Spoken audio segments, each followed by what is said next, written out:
Hi, I'm Sean of Monument Games, a company comprised of a small group of friends trying to make great games in an independent setting. I'm here today to ask you if you want to be part of the future of brick and mortar gaming. We at Monument Games have been working hard at our debut game called Troll Dice. We're ready to announce to the public and we're looking to start the final stages of production. Troll Dice is a game where you, the player, are an ugly troll. Or a pretty troll, I guess. That's up to you. As an ugly, pretty troll, you battle other players for supremacy using tools provided to you by our game dice. Club, block, counter, and regenerate your way to victory by rolling dice and then passing them to your opponents. How does it work? Well, player 1 begins by rolling 6 attack dice. Those are the white ones with the attack and block symbols on them. Then, depending on how many club or hit symbols they get, the player can then choose which opponents to attack with those dice. Now, it's important to note that you do not need to give all your attack dice to the same opponent. You can split them up however you want between however many opponents you want. So if player 1 rolls 6 dice and gets 4 hits, he can give them all to the same opponent or split them up between multiple foes. We realize this would be terribly one-sided if you didn't have a way to defend yourself, but you do. You see, the defending players take the dice that are handed to them and roll them again, only this time they're hoping for this symbol.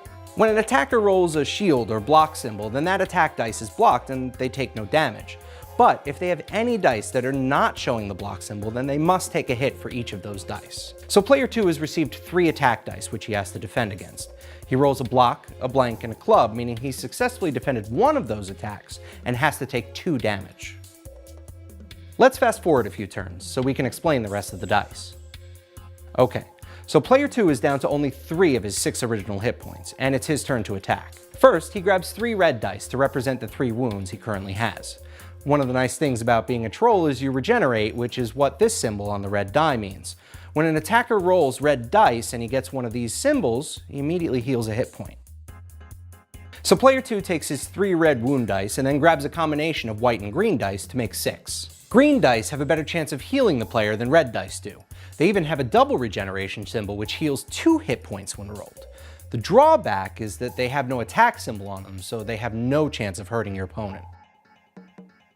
Green dice can only be used to replace white dice, meaning they can't be used to replace red dice. Additionally, at any point in the game, you are only allowed to use as many green dice as you have opponents. So in our 3-player game, player 2 can only use up to 2 green dice. If, later in the game, someone is knocked out, then the remaining players will only be able to use 1 green die, because they each only have 1 opponent.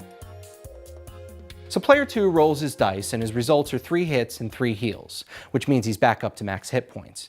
He decides that because player 3 is down to only 2 hit points, he's going to pass all 3 attack dice to him in hopes of knocking him out of the game. Player 3 takes the 2 red and 1 white die and rolls. The counter symbol is only present on the red dice. When a defending player rolls one of these symbols, rather than blocking the attack, the die is sent back to the attacking player.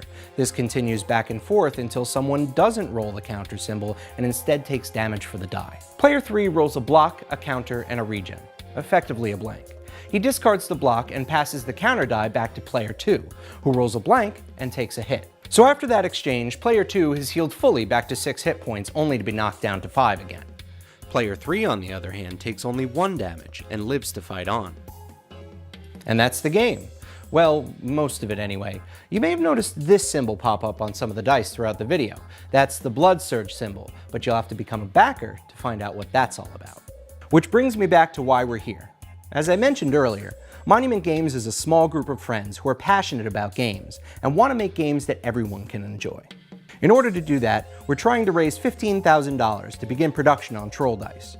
In order to reach our goal, we've put together some great incentives. At the $1 level, you'll receive a personal thank you from us, which will include a copy of the rules, so you can find out about the mysterious blood surge. At $5, you'll receive a thank you, the rules, and a cool Troll Dice sticker for your laptop, mini fridge, or car bumper. The $25 level is the sweet spot.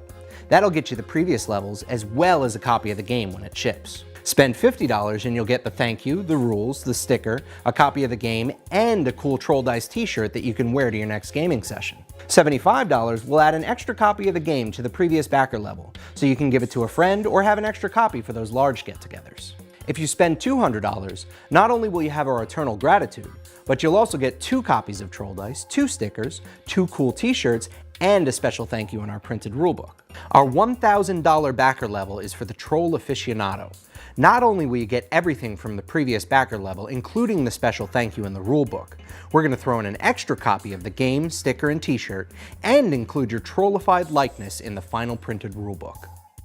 Well, that was exciting. And we here at Monument Games are excited to bring this great game to you. So sign up, become a backer, and help bring Troll Dice to the masses.